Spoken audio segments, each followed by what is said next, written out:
Section 1. You will hear a woman calling the London Police Department to report a robbery. First, you have some time to look at questions 1 to 4.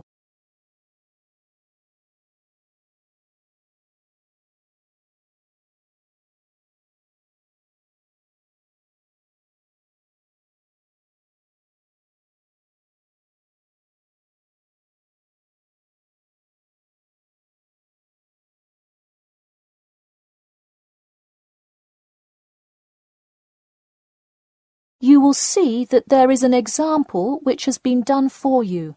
On this occasion only, the conversation relating to this will be played first. Hello, London Police Department. Yes, I would like to report a robbery. The woman says that she would like to report a robbery, so robbery has been written in the space. Now we shall begin. You should answer the questions as you listen, because you will not hear the recording a second time. Listen carefully and answer questions 1 to 4. Hello, London Police Department. Yes, I would like to report a robbery. All right, just a minute while I pull up the form. OK, could you give me your first and last name? Anna Grieg. Anna Gregg. G-R-E-G? No, Grieg. G-R-I-E-G. Got it. All right, moving on. Gender, female. Date of birth? 15th of March, 1980. All right, thanks. Just a few more personal information questions, and then we can address your claim. All right. What's the address? 4 Ellendale Street. That's E-L-L-E-N-D-A-L-E. Oh, right, Ellendale Street. Yeah, we've had a lot of break-ins in that area lately. And the postal code? W5 2AT. And are you a citizen of the UK? No. OK. What type of citizenship do you have? Well, I lived in the United States for most of my life, but I am actually of Grenadian nationality. OK. So is that the country that issued your passport? Yes. All right. Before you hear the rest of the conversation, you have some time to look at questions 5 to 10.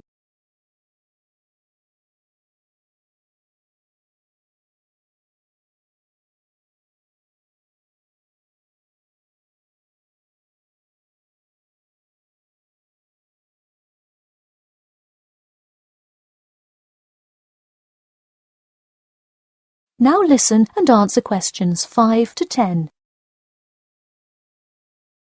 And what is the crime you're reporting? I already said a robbery. Oh, right. Sorry. This is about the 100th robbery report I've filled out today. Have you had any prior break-ins? In the building or just my flat? The unit below mine got broken into last year. No. Just your flat. Oh, then no, not here. All right. Let's see here. Can you think of anything that was out of the ordinary around your building, or anyone who may have had reason to do this? No, it seemed like just a normal evening. I didn't see anyone suspicious and can't think of anyone that would target me specifically. How long has this been your place of residence? Let me think. I moved in on February 1st and it's October, so it's been about 8 months already. Wow, time flies. And that is just for Ellendale, yeah? Yes, I have lived in the UK for just over 1 year. I see. Can you give me the first and last names of all members of the household? Actually, I live alone. OK, so no other occupants. And can you give me a brief account of what happened? I left to go to a dinner party at 6 p.m. and when I returned at 11, I found the place ransacked and a lot of my things gone. Any sign of forced entry? Yes, the back door was wide open and it looked like someone used a crowbar to force it open. I see. And just to be clear, was the door locked when you left? Of course. Hey, you would be surprised how many reports we get where people have failed to lock their doors. Now, I need you to list any missing items valued above £200. So far, I'm missing my computer, my purse with my wallet in it, and the TV.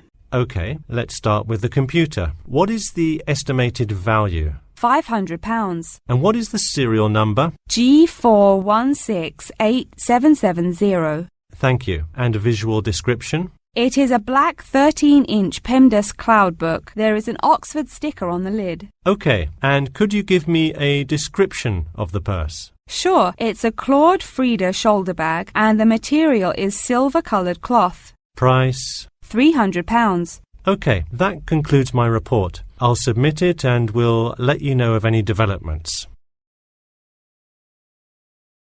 That is the end of section 1. You now have half a minute to check your answers.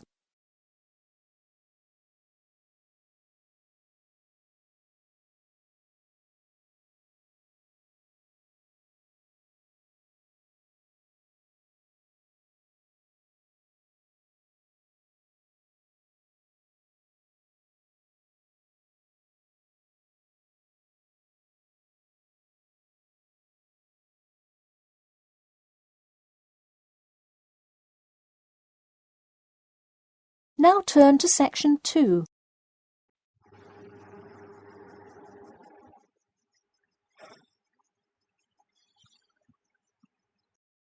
Section 2. You will hear two students called Mark and Gina asking their tutor for advice on the extracurricular project. First, you have some time to look at questions 11 to 14.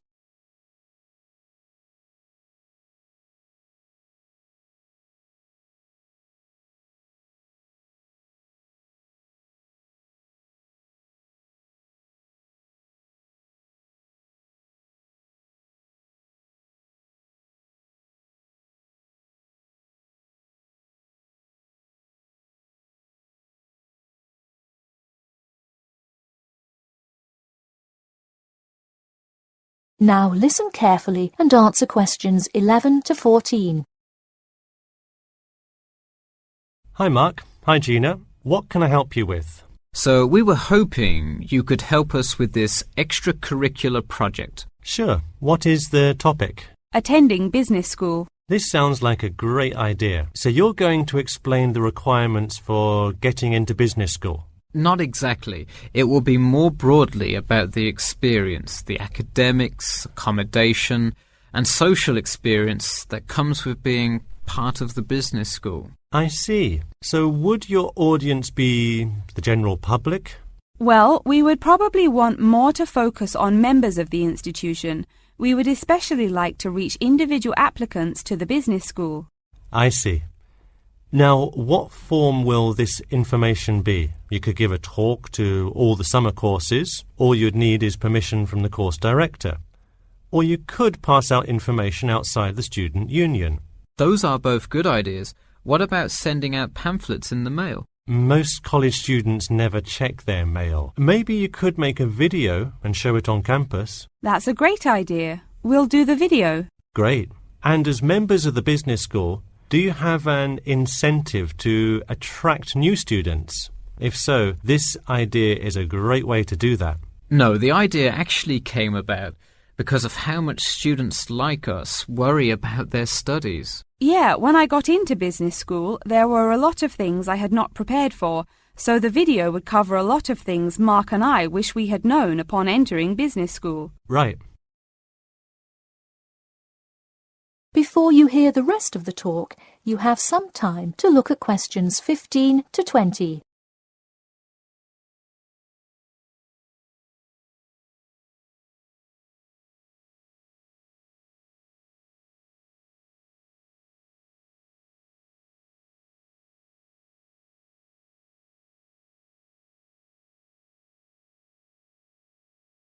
Now listen and answer questions 15 to 20.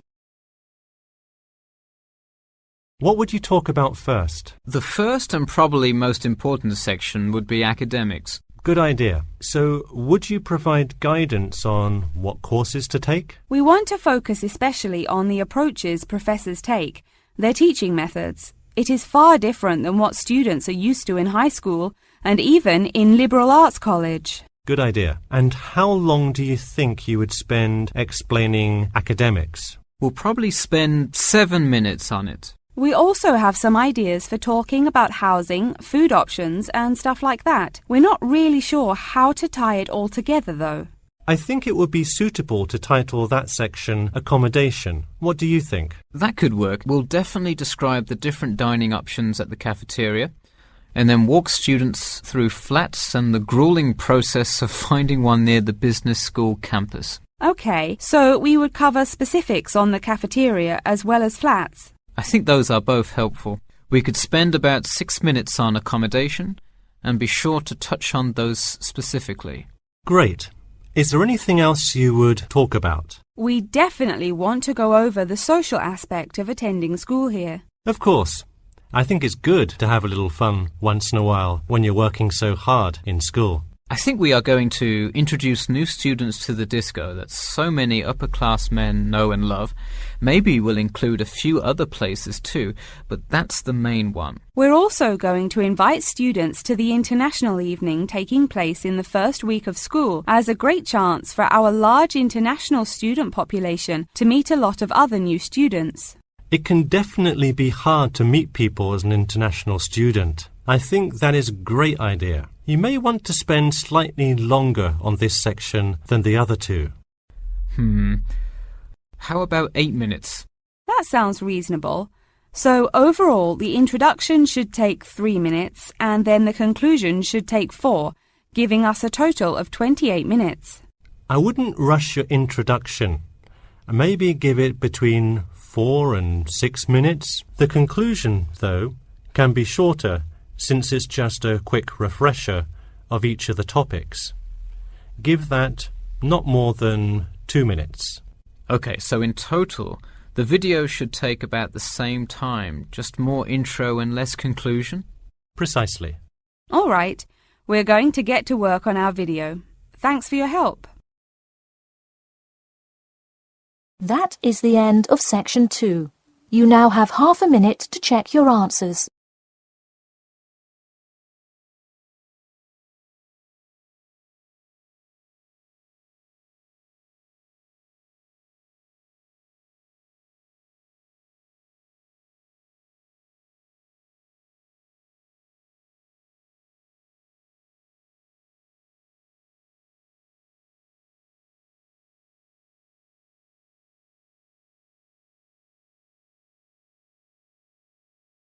Now turn to section 3.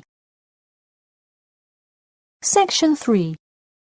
You will hear a student called John talking to his classmate Danny about the details of his research project. First, you have some time to look at questions 21 to 26.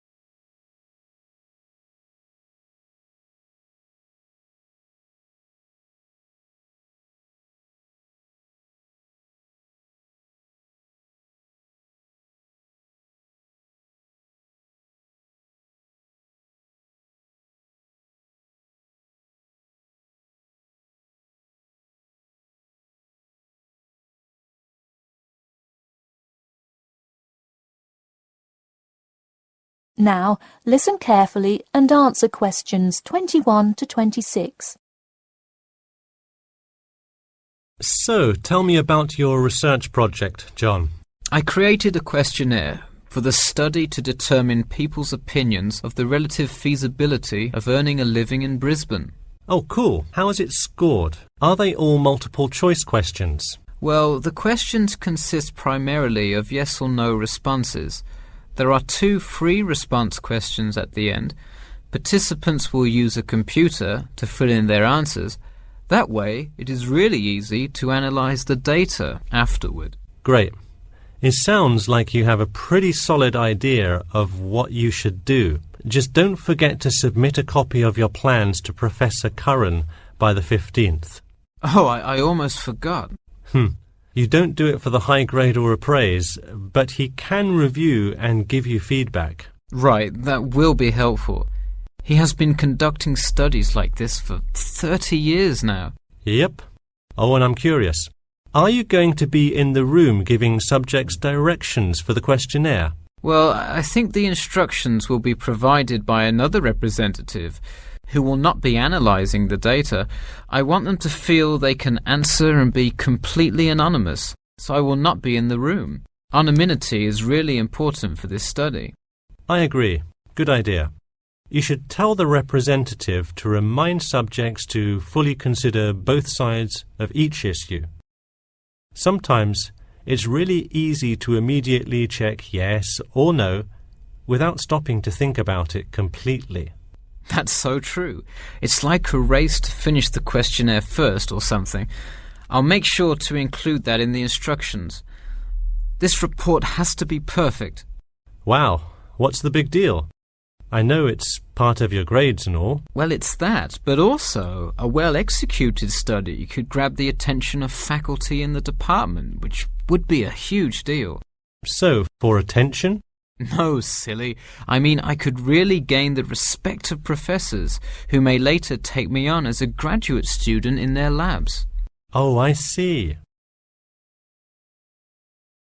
Before you hear the rest of the talk, you have some time to look at questions 27 to 30.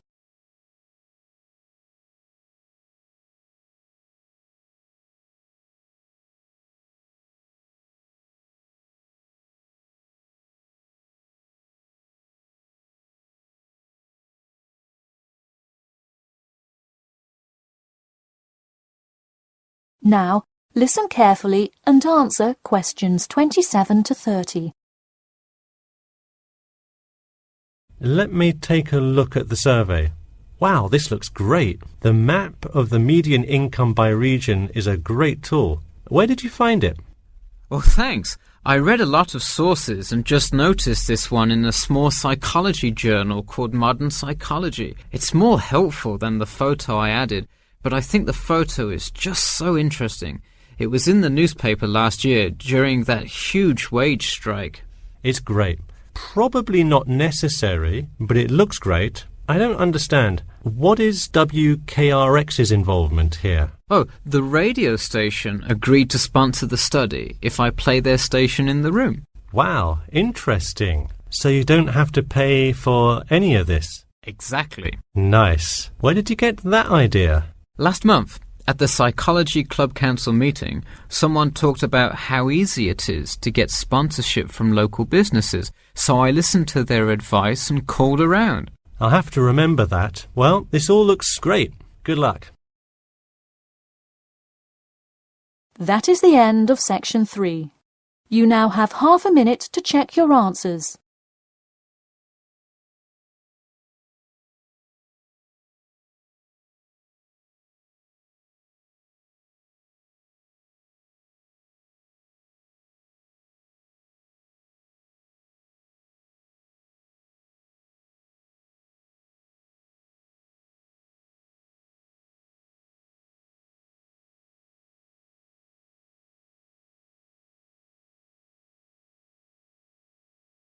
Now turn to section 4.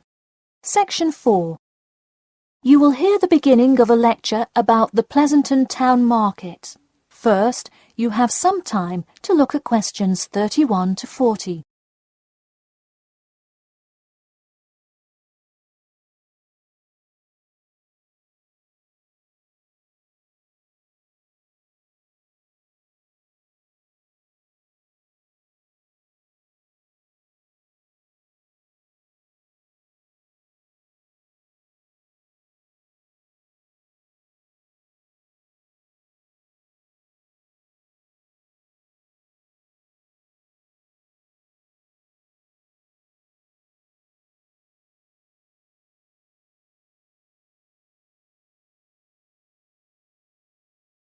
Now, listen carefully and answer questions 31 to 40.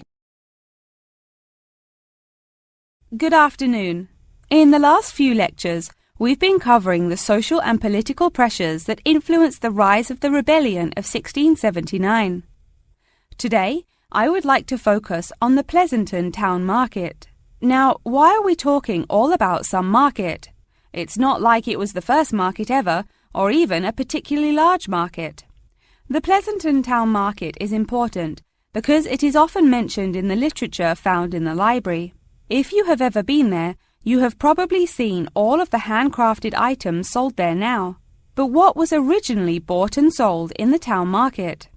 In the beginning, the market sold products such as meats, furs, and simple tools. Over time, though, it became known as the place to find quality livestock. People came from all over the world to find the biggest and best cows, pigs, and chickens. In fact, the profits from the town market became the savior of a plummeting economy during a time of much turmoil.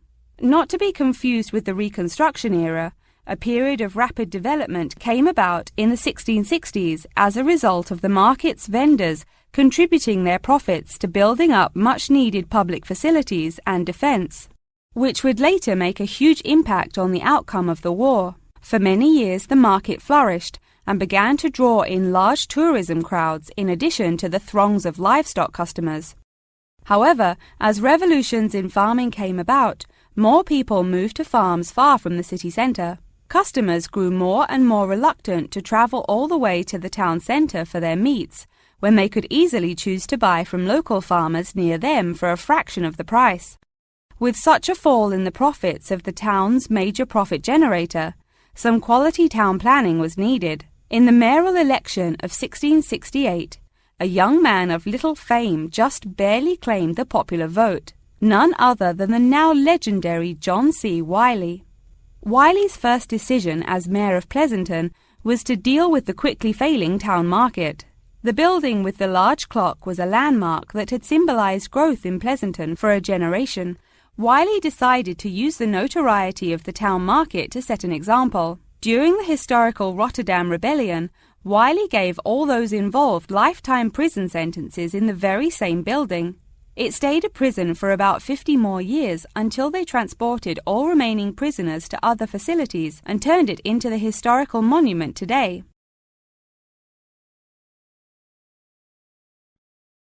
Now that you know the basics of the history of the Pleasanton Town Market, I will introduce your next group project.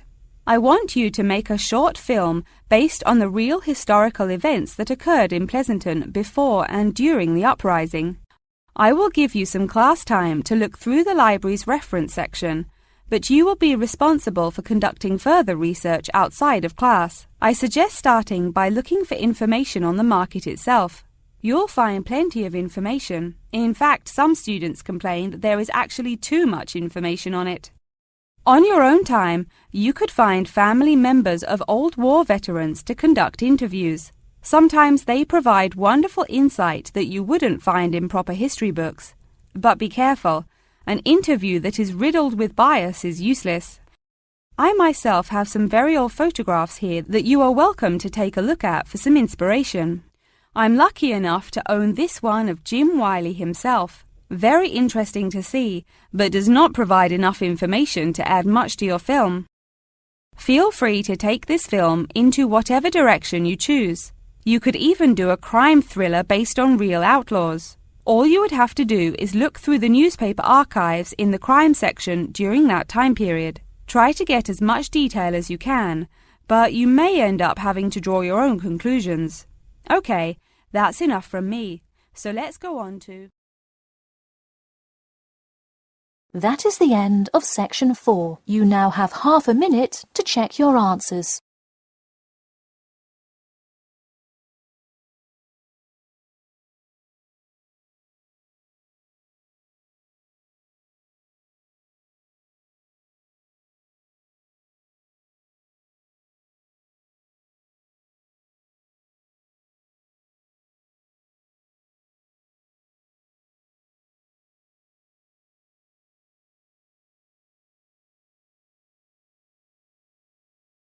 That is the end of the listening test.